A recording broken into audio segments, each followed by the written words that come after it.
aujourd'hui, nous avons 3 intervenants. Donc, on va avoir Guillaume Ratinet, Christophe Zunino et Philippine Mulsan. Donc, on va commencer par des présentations. On suivra après sur vraiment les missions de l'audit, la mise en contexte du secteur. Et enfin, on verra donc tout ce qui va être autour, la charge de travail, la carrière un peu plus tard, etc. Et on essaiera du coup de répondre à la fameuse question, est-ce que l'audit dure 3 ans, vrai ou faux? Donc du coup, je vous laisse vous présenter. On peut commencer par Philippine. Bonjour, c'est bon, ça marche, oui. Bonjour, du coup, moi c'est Philippine Mulsan, je suis manager chez Mazars, qui est un cabinet d'expertise d'audit et de conseil. Moi je suis spécialisée en industrie. Avant d'arriver chez Mazars, j'ai fait un master CCA à l'IAE Gustave Eiffel. Voilà. Alors bonsoir, moi je suis Christophe Zunino, donc je travaille chez EDF en qualité de contrôleur interne depuis un certain nombre d'années et je suis également chargé d'enseignement à l'ICS Béguet, donc école du groupe Bionis, et j'ai une formation donc un diplôme d'expert comptable et un diplôme d'une école de commerce qui s'appelle l'ICS Paris, que j'ai obtenu il y a quelques années aussi. Donc. Guillaume Ratinet, donc je suis directeur en audit au sein du cabinet BDO, qui est le 5e réseau mondial d'audit conseil. J'ai fait une formation assez classique, puisque j'ai fait un master comptabilité contrôle audit. Ensuite, j'ai travaillé pendant 7 ans en audit grand compte. J'ai eu mon diplôme d'expert comptable et j'ai souhaité diversifier mon expérience pour faire de l'audit de sociétés de toute taille, tout secteur d'activité. Et c'est justement ma clientèle au sein de BDO.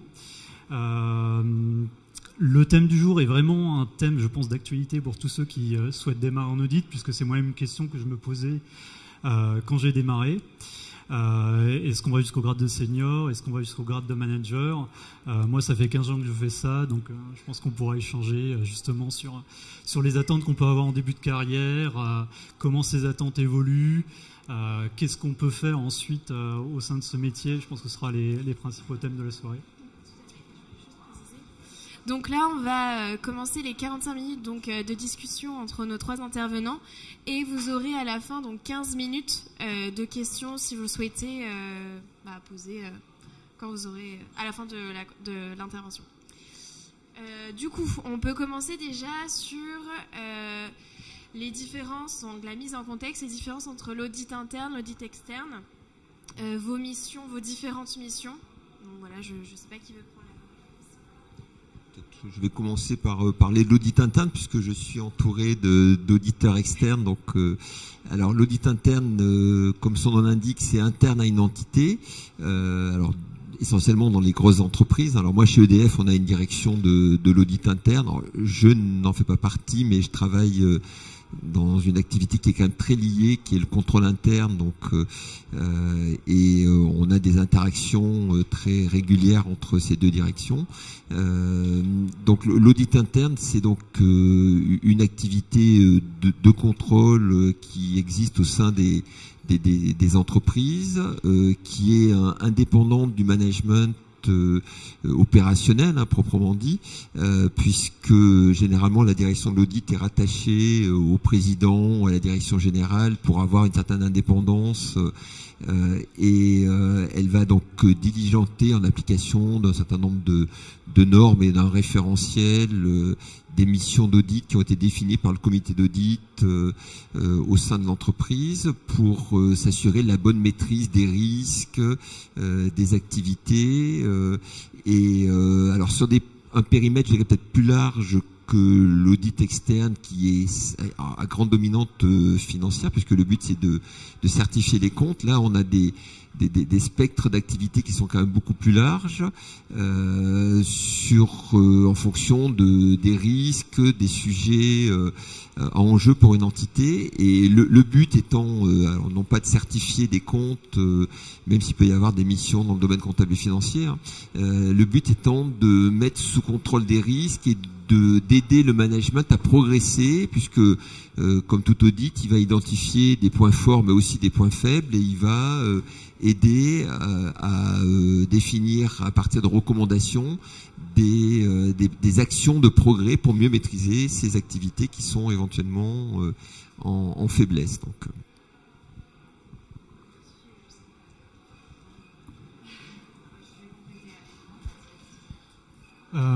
Donc l'audit externe, qu'on appelle aussi l'audit légal ou le commissariat aux comptes.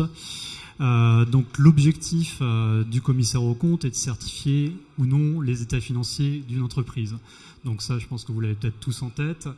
Donc le commissaire aux comptes est indépendant de son entreprise. Il est nommé de l'entreprise qu'il va contrôler.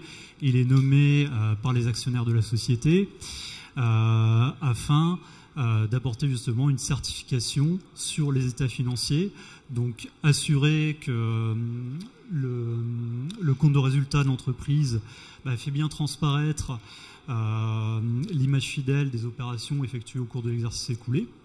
Donc c'est la mission principale, et s'assurer que le bilan qui est également présenté par l'entreprise représente réellement le patrimoine détenu par la société et l'ensemble de ses passifs, et ce de manière exhaustive. La mission du commissaire aux comptes est une mission qui s'effectue pour 6 exercices. Donc, ça, c'est en tout cas en France. La différence, effectivement, par rapport à l'audit interne, c'est que nous, on n'a pas un plan pluriannuel. On va intervenir chaque année pour auditer les états financiers de l'entreprise. Mais on reviendra sans doute dans ces détails après. Vous souhaitez ajouter quelque chose ? Oui, donc moi je veux bien un peu compléter. Du coup, exactement comme Guillaume a dit, on a beaucoup, enfin c'est quand même assez large l'audit externe ou le commissariat aux comptes. On a aussi désormais toute la partie certification RSE qui va tomber chez nous. Donc du coup, c'est pas le plan d'action peut être vu comme non pluriannuel, mais comme on est engagé sur 6 ans, c'est quand même des clients qu'on a l'habitude et on progresse avec eux. Aujourd'hui, le commissariat aux comptes, c'est pas juste arriver chez un client et lui dire sortez-nous nos états financiers et faire des tests. C'est vraiment accompagner le client, grandir avec et surtout essayer d'ensemble de tendre vers une plus grande fiabilité financière et transparence par rapport à tout ce qu'il y a à faire dans les groupes. Et puis c'est aussi la fiabilisation des informations qu'on donne au marché financier. Aucun prospectus qui sort sur les marchés n'a le droit d'être sorti sans accord des commissaires aux comptes. Donc voilà.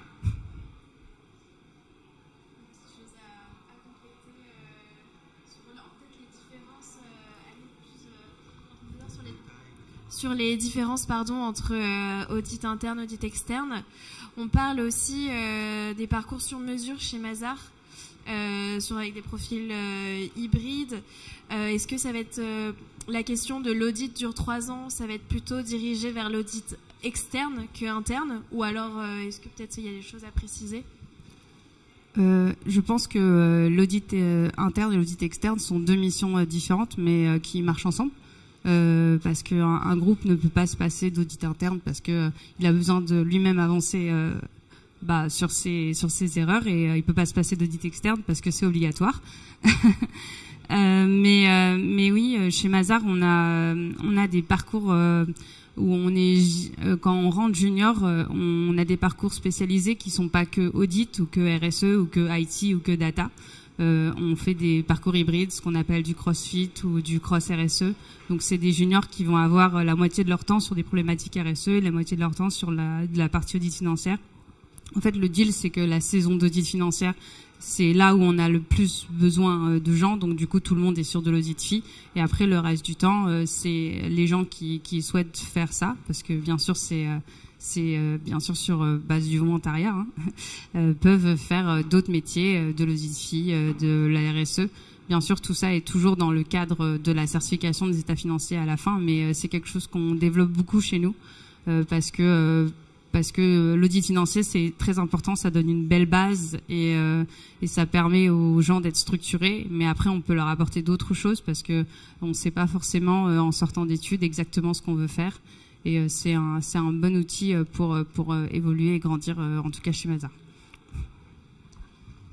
En complément, en matière d'audit interne, donc effectivement, comme je l'ai dit au début, le spectre des sujets est relativement large. Tout dépend des principaux risques adressés dans la cartographie des risques de l'entreprise et du plan pluriannuel qui a été défini par le comité d'audit.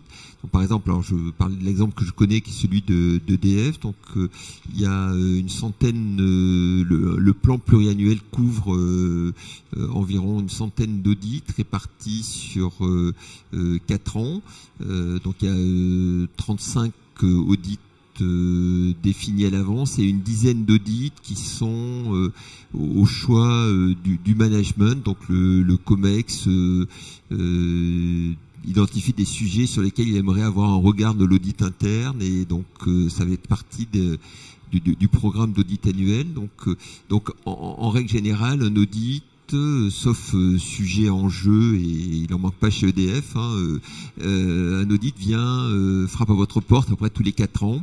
Donc moi, je travaille sur le contrôle interne, donc là, on a eu un dernier audit qu'on a eu et a eu lieu en 2019 et en 2024, on est dans le programme, donc on est sur les 4-5 ans, et à l'issue de cette mission d'audit, donc qui va durer à peu près 2 mois, c'est à peu près la durée avec une phase de préparation, une phase terrain, une restitution. L'idée est de définir surtout, parce que c'est jamais agréable à vivre un audit, que ce soit interne ou externe. Je pense que pour l'avoir vécu, ou les collègues voient toujours ça comme tiens, ça nous tombe dessus, on a mieux à faire. Donc c'est jamais forcément vécu comme une bonne chose, alors que si on est objectif, c'est quand même là pour vous aider à améliorer ce que vous faites, à poser des questions, avoir un regard externe qui va vous aider à être plus efficient, plus performant. Donc même si l'audit dans ses règles, alors il y a une déontologie, je pense qu'il est la même pour les audits externes. On n'audite pas des personnes, on audite des organisations. On met en évidence des défaillances par rapport à un référentiel ou des points de non-conformité, mais pas des fautes. Mais c'est vrai que les gens, on a tous tendance à se sentir concernés quand on a fait un truc, on vous dit c'est pas bien, c'est forcément pour sa pomme et pas pour celle du voisin. Donc c'est jamais forcément très agréable. Mais si on est objectif, c'est quand même là pour vous aider à améliorer vos dispositifs. Et il faut prendre ça comme une opportunité de corriger ce qui ne va pas. Et donc de ce point de vue, c'est quelque chose qui, je pense, qui peut constituer un vrai plus, dans la mesure où derrière il y a des actions qu'il faut mettre en œuvre. Alors c'est et dans l'audit interne, mais je pense que c'est pareil pour l'audit externe, les actions sont, une fois qu'on a fait des recommandations, elles sont arrêtées entre l'équipe d'audit, le management, et il y a une espèce de consensus pour réaliser les actions et s'assurer qu'elles vont donner des résultats sur une durée d'1 an à peu près. Donc je pense que c'est une belle expérience. De rebondir peut-être effectivement sur les différentes phases d'un audit externe en l'occurrence. Donc un audit externe, la première partie de notre intervention, ça va être de comprendre l'activité de l'entreprise et les processus qui permettent d'établir les états financiers. Donc par exemple, si vous auditez une société industrielle, il va falloir, en amont de l'audit des états financiers eux-mêmes, comprendre quelle est l'activité de l'entreprise, qu'est-ce qu'elle produit. Comment est-ce qu'elle développe ses produits. Donc vous allez chercher à comprendre ses flux d'achat, ses flux de vente, comment est-ce qu'elle va valoriser son stock de matières premières, son stock d'encours, son stock de produits finis. Donc toutes ces étapes vont vous permettre de comprendre l'organisation de l'entreprise, les éventuelles faiblesses de processus que vous pourriez détecter, vont vous permettre d'adapter votre stratégie d'audit et d'émettre des recommandations auprès du management. Donc ça va être la phase un peu commune par rapport à ce que peut faire un service d'audit interne. Donc la compréhension des processus, des éventuelles faiblesses pour analyser les recommandations à mettre en œuvre et qu'on va suivre. Enfin, nous, en termes d'audit financier, ces recommandations, on va chercher des solutions alternatives pour pouvoir acquérir un niveau de confiance suffisant dans les états financiers.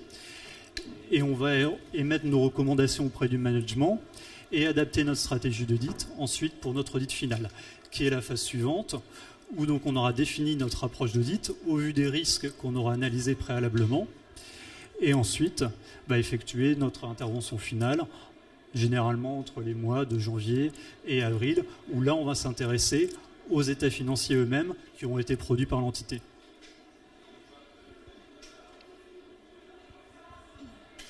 Alors du coup, est-ce que il y avait aussi une question qui était intéressante, est-ce que l'audit est un accélérateur de carrière et on peut justement commencer déjà répondre pourquoi on dit que l'audit dure 3 ans. C'est vrai qu'on n'a pas encore abordé finalement.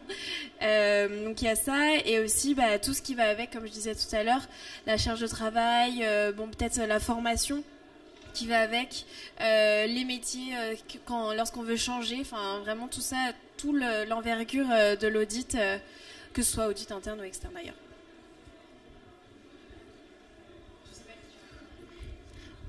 Moi, je veux bien me lancer. Alors, l'audit dure 3 ans. Pourquoi on dit ça? Généralement, c'est que l'audit, en tout cas en audit externe, je ne sais pas trop en audit interne, mais en audit externe, quand vous embauchez junior, vous avez 2 années de junior, 1 année de senior.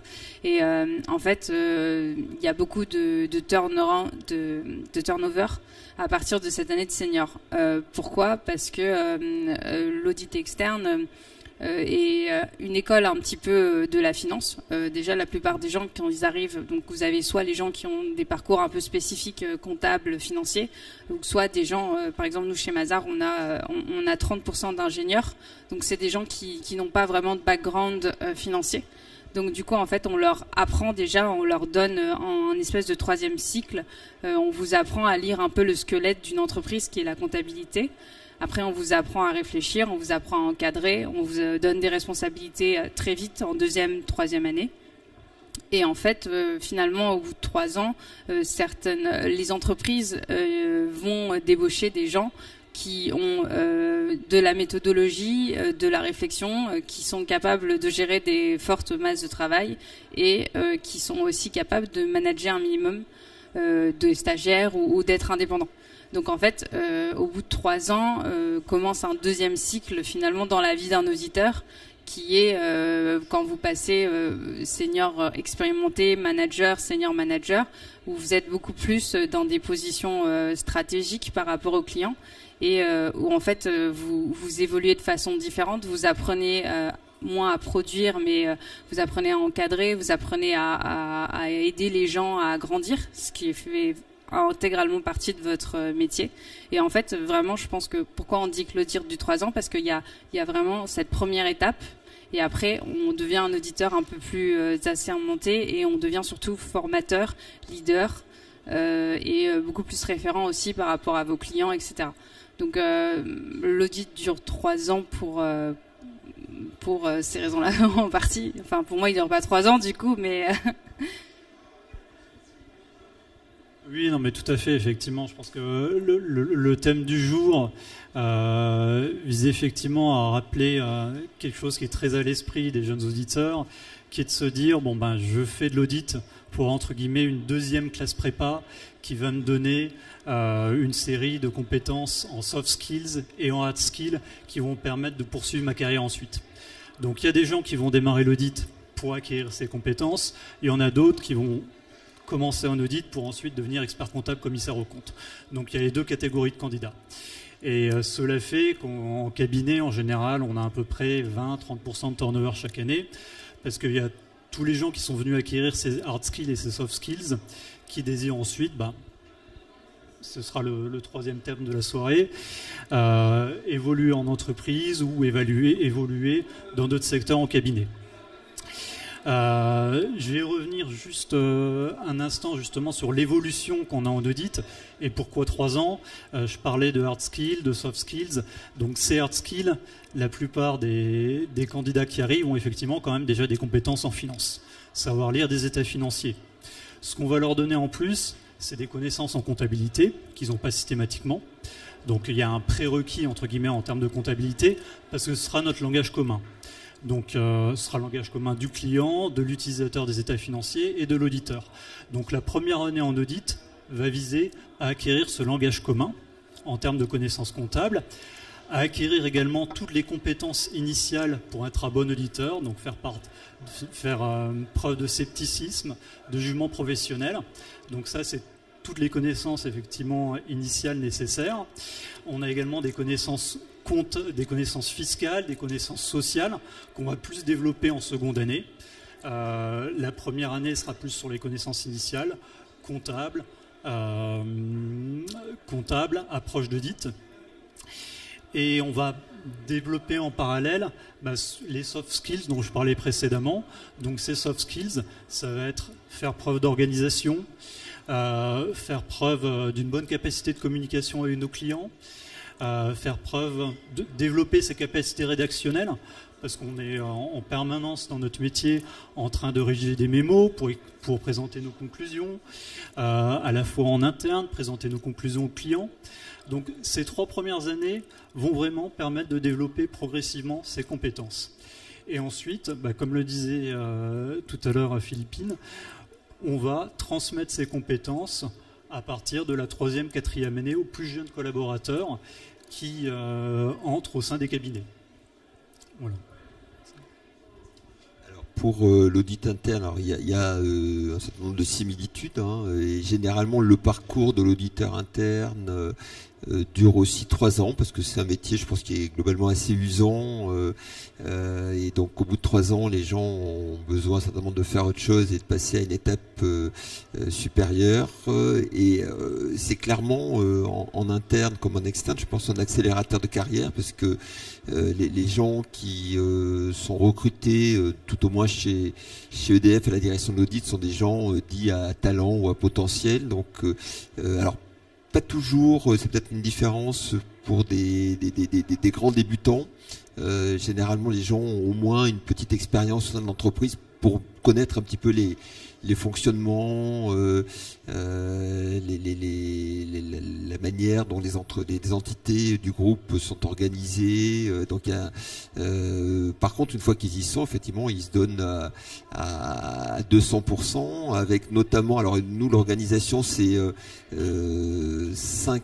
Donc les 35 audits annuels sont faits à peu près sous 5 vagues, donc qui couvrent en gros toute l'année, hein. Donc il y a une équipe de 35 personnes à la direction de l'audit interne, il y a à peu près 20 auditeurs souvent qui débutent, hein, alors qui débutent dans l'audit mais qui ont quand même déjà quelques années d'expérience.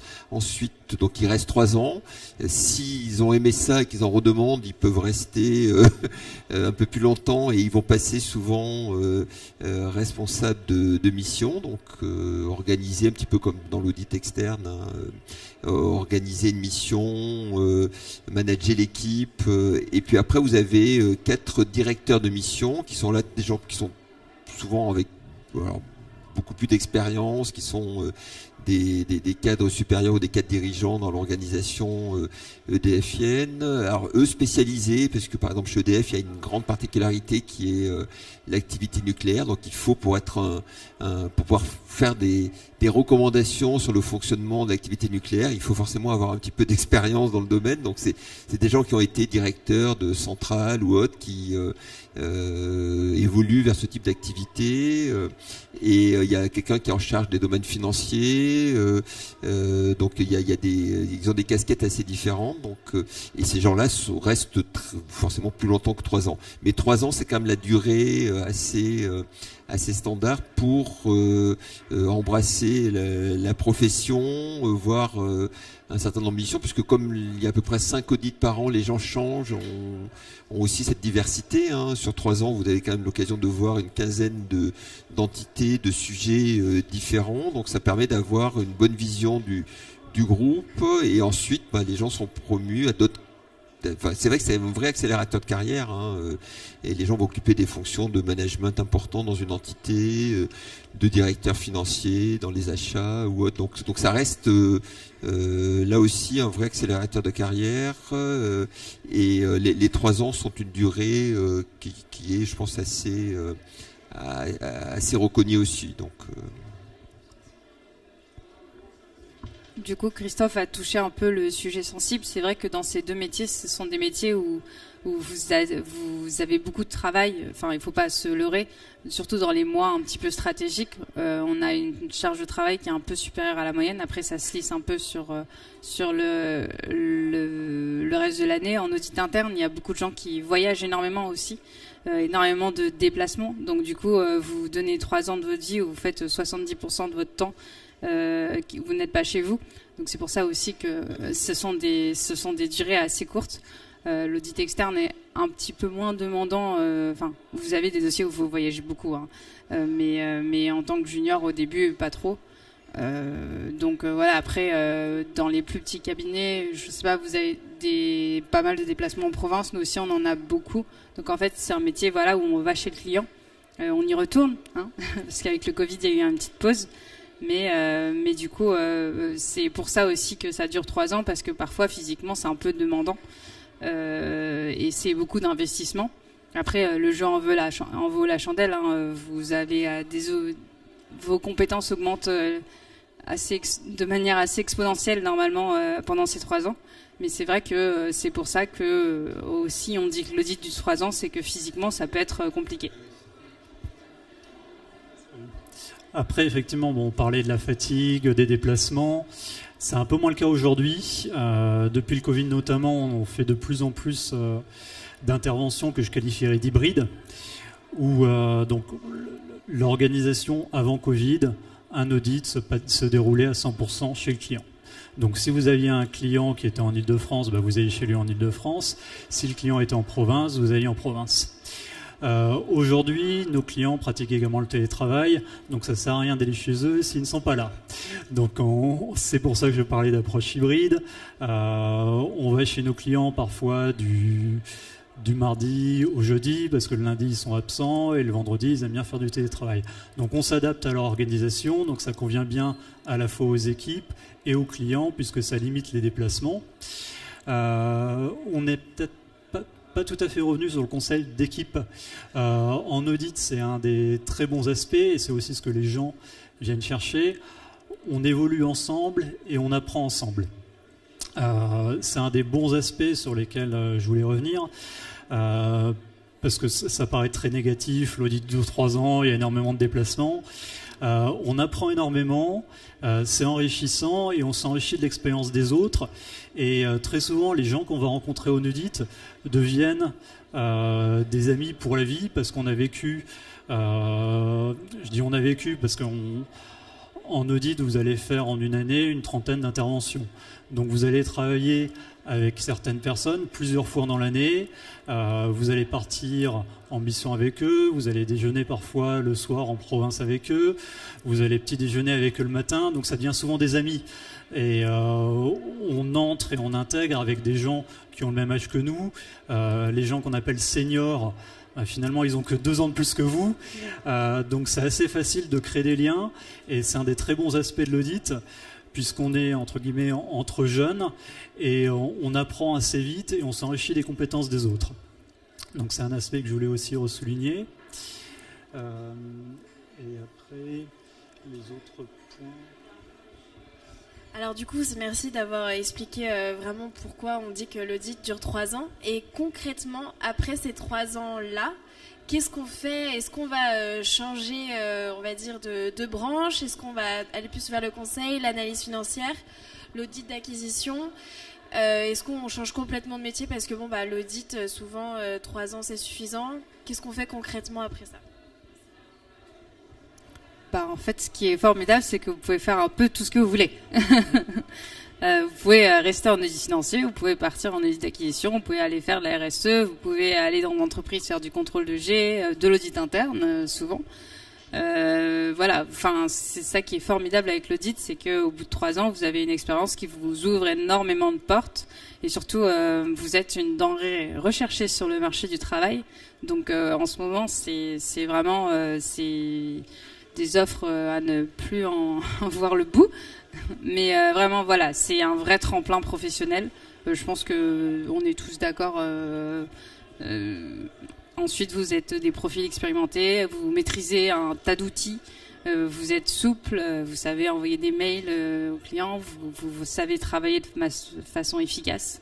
Donc, vous êtes c'est un vivier de recrutement pour les entreprises qui est très très intéressant, et même pour les autres cabinets. Nous, on en a pas mal qui bifurquent en TS, on en a pas mal qui bifurquent dans des métiers un peu différents, toujours financiers. Hein. Bon, après, il y en a qui bifurquent totalement, mais ça, c'est un autre sujet. Mais du coup, oui, en fait, c'est parce qu'au bout de 3 ans, on estime que vous avez déjà des compétences qui sont très recherchées sur le marché du travail. Et donc, du coup, généralement, les gens, ils sont assez contents aussi de changer. On est dans un monde où tout est plus souple, les métiers sont plus souples, les barrières sont moins évidentes entre les métiers. Donc, c'est aussi pour ça qu'on dit que l'audit dure 3 ans. Après, plus vous restez longtemps en audit externe, plus les opportunités sont importantes en termes d'enjeux, parce que vous devenez plus des jeunes expérimentés à recruter, vous devenez, quand vous êtes manager, senior manager, vous devenez des cadres opérationnels qui peuvent encadrer des gens qui savent prendre des responsabilités.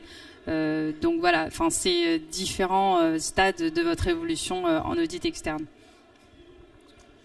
Alors en audit interne, je l'ai un petit peu dit tout à l'heure, là aussi c'est un tremplin qui va permettre d'accéder à un certain nombre de fonctions, alors généralement en interne, mais dans toute la galaxie des entités qui constituent un groupe.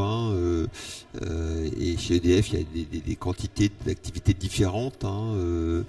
Donc les gens ont accès à ces postes-là dans des domaines très différents aussi. Et puis il y a une activité qui est assez, je dirais, dans une espèce de continuité et qui est celle que j'exerce aujourd'hui. Je vais quand même en parler un petit peu, mais c'est pas forcément le cœur de la conférence, la table ronde, c'est le contrôle interne. Donc la différence entre le contrôle interne et l'audit interne, puisqu'il y en a une, c'est que l'audit interne, il intervient sur une mission ponctuelle par rapport à un programme d'audit avec un objectif sur un laps de temps limité. Le contrôle interne, il est là du 1er janvier au 31 décembre pour s'assurer que l'entité respecte un certain nombre de règles qui s'appliquent, les référentiels, est conforme aux lois. Dans le domaine comptable financier, je pense que nos collègues auditeurs externes sont généralement rassurés quand il y a un dispositif de contrôle interne solide dans une entité, parce que ça veut dire que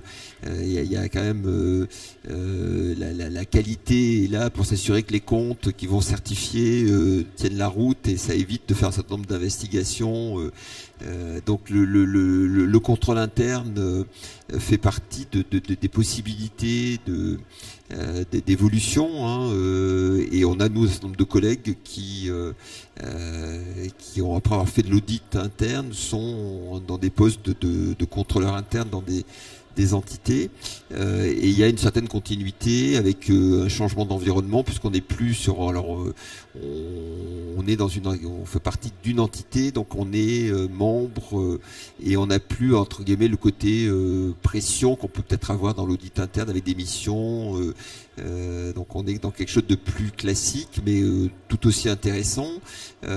Et pour finir, dans le cadre d'EDF, sur des évolutions. Aujourd'hui, la directrice de l'audit interne était une ancienne auditrice externe d'un cabinet qui auditait les comptes d'EDF, alors il y a longtemps, et qui a été embauchée au sein du groupe, et aujourd'hui, après avoir été directrice de la comptabilité, directrice de l'audit interne. Donc comme quoi l'audit interne, l'audit externe mène à tout, et aussi à l'audit interne, et ça peut durer plus que 3 ans. Donc.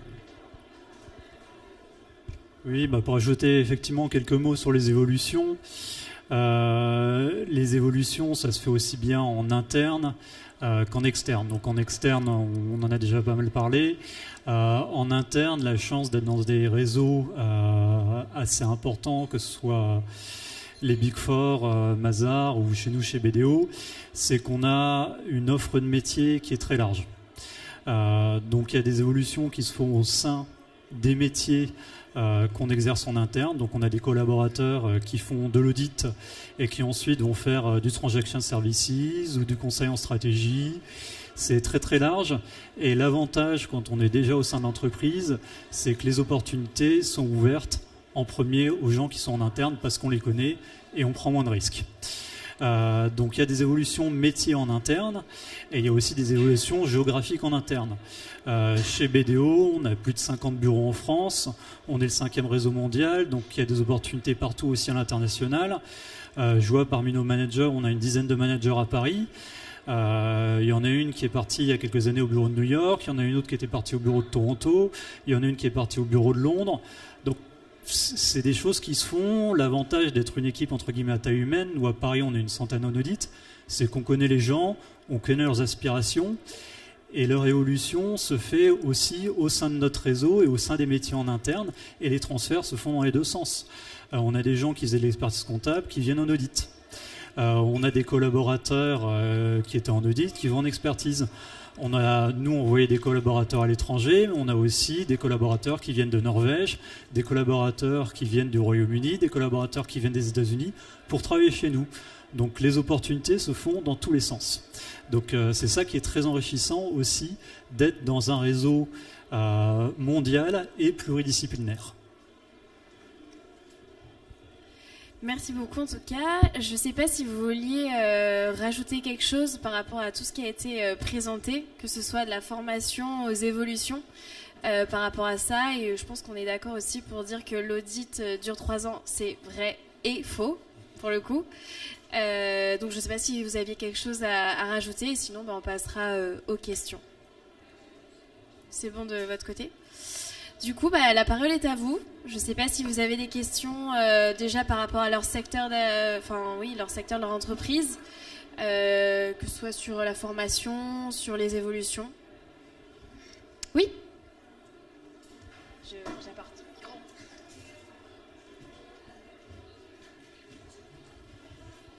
micro. Merci pour tous ces éclairages. Bonsoir.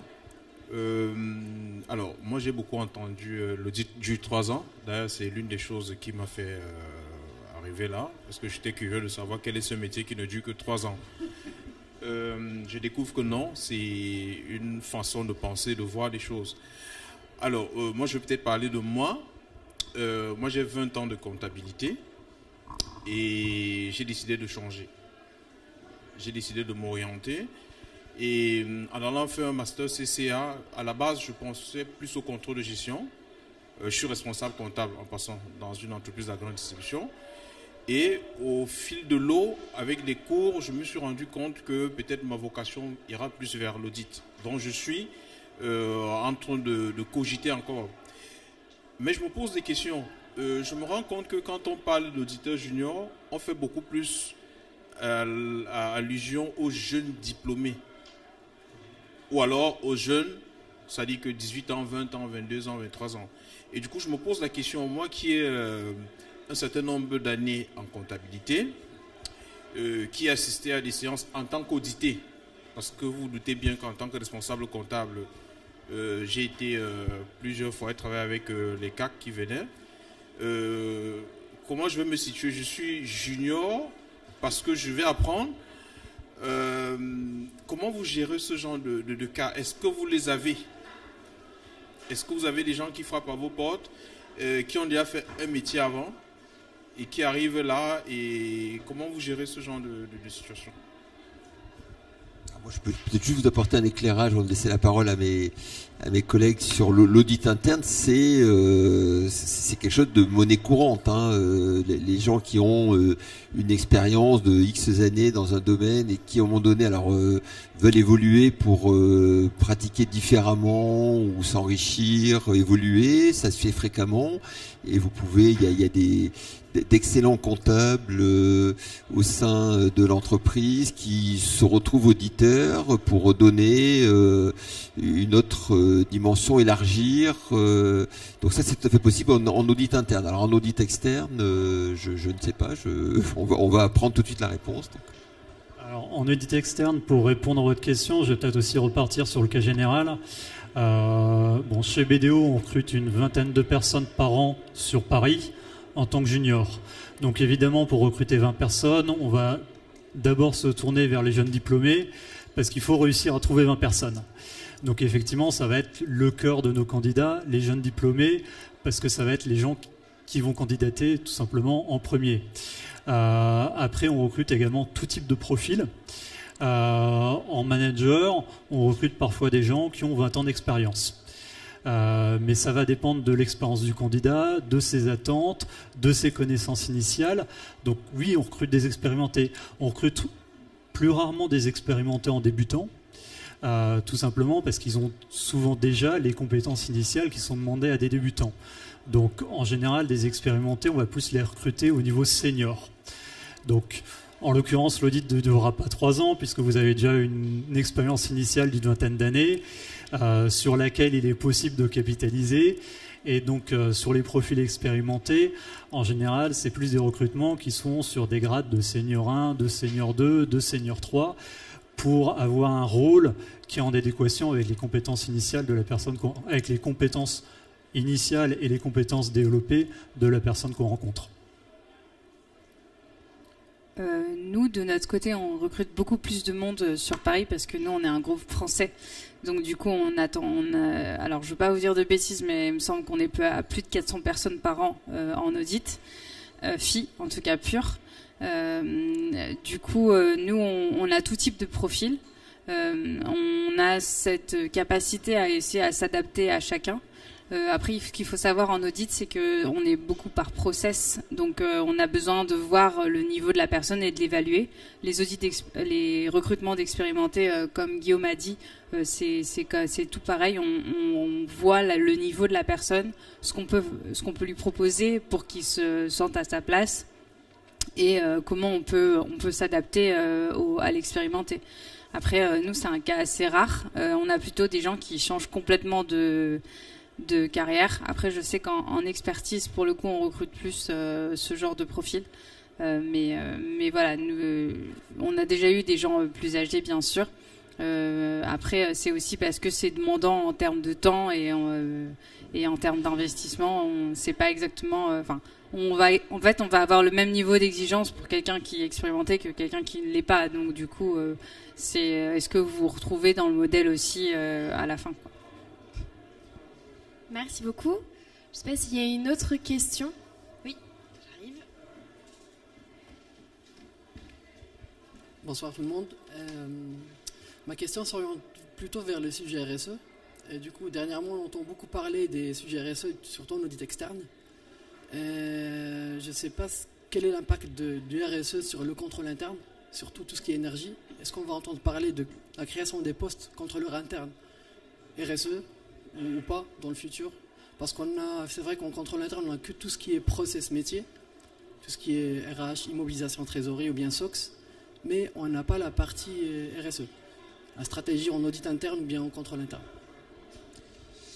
Oui, alors votre question est totalement pertinente parce que c'est vrai que c'est une véritable révolution aujourd'hui dans les entreprises, alors, qui est en cours de réalisation, hein, mais puisque la nouvelle directive, alors je confonds toujours la CSRD, voilà, donc va rentrer en application très prochainement. Et par exemple chez EDF, il y a tout un travail de mise en conformité du dispositif pour répondre à cette directive. Donc il y a une équipe qui a été créée au sein de la direction qui s'appelle Impact chez nous, donc qui travaille avec le contrôle interne, puisque vous l'avez dit, il y a toute une dimension de s'assurer de la fiabilité des process pour remonter des données qui tiennent la route, avec derrière les commissaires aux comptes qui vont certifier tout ça. Donc et il y a une quantité de données assez faramineuse. On se rend compte quand on gratte un peu que même s'il y avait des processus qui existaient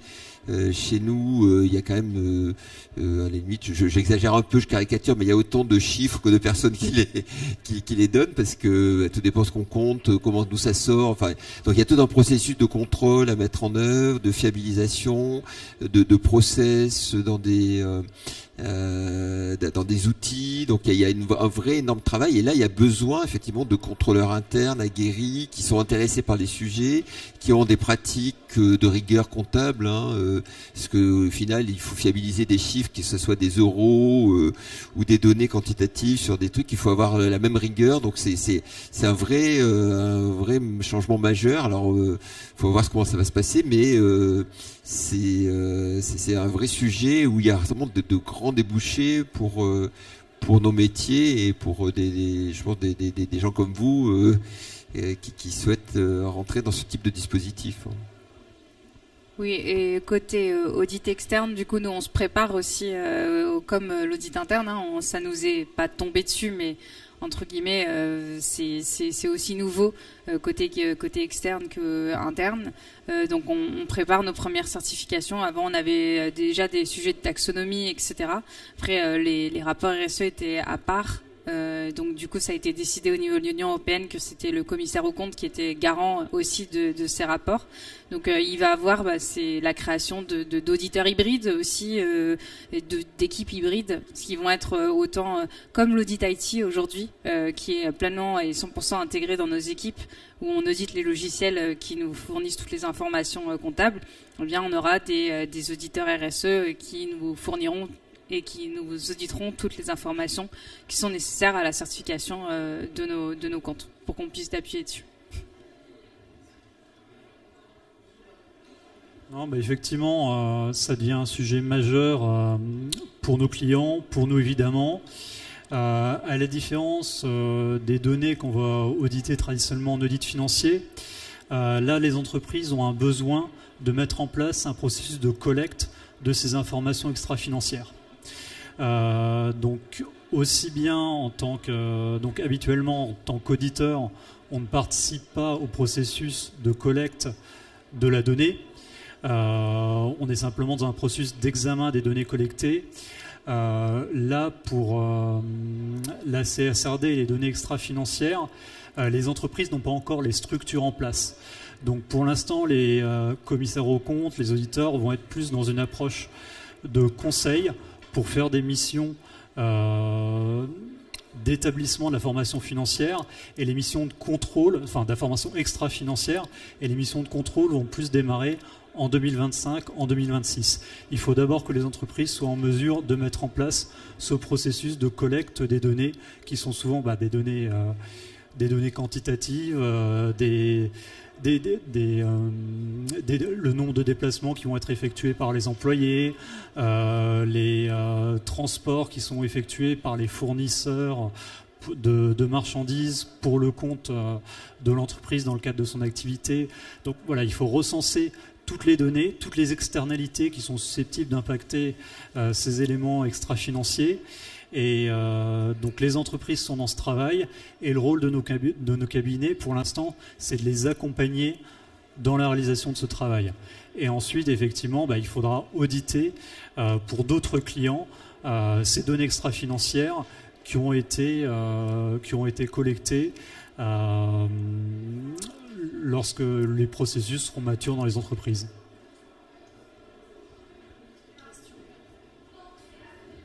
Plus personne? Tout était clair du coup? Écoutez, merci beaucoup en tout cas pour cette conférence. Je ne sais pas si vous allez rester peut-être un petit peu, je ne sais pas si plutôt des questions plus personnelles à vous poser sur votre entreprise. Merci beaucoup. Il y aura une autre conférence qui commencera à 19h30 si je ne me trompe pas. Donc soit vous restez, soit vous pouvez aller voir les entreprises. Merci beaucoup. Sur le thème de la RSE d'ailleurs. Merci.